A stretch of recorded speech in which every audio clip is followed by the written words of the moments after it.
kışım dinmenin, sana teşne bu yürek.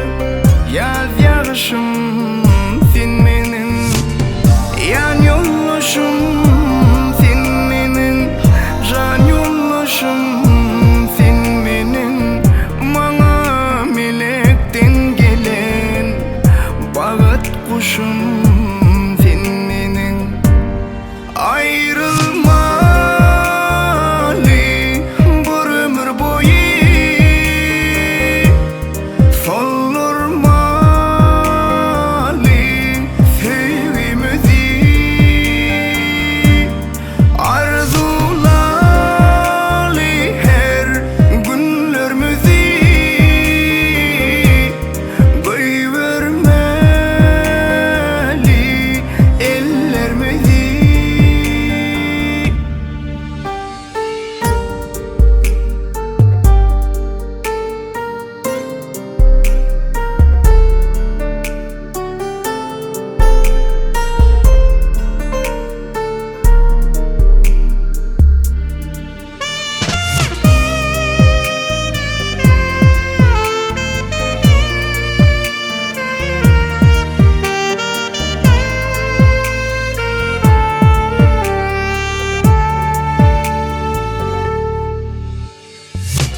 Uykuda uyanmasam, secdişim dinmenin.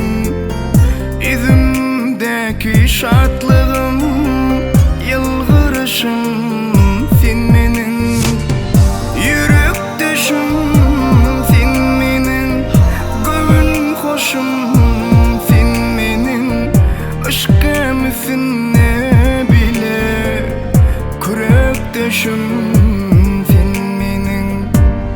Ayrılmalı bir ömür boyu, soldurmalı sevgimizi, arzulalı her günlerimizi, koyuvermeli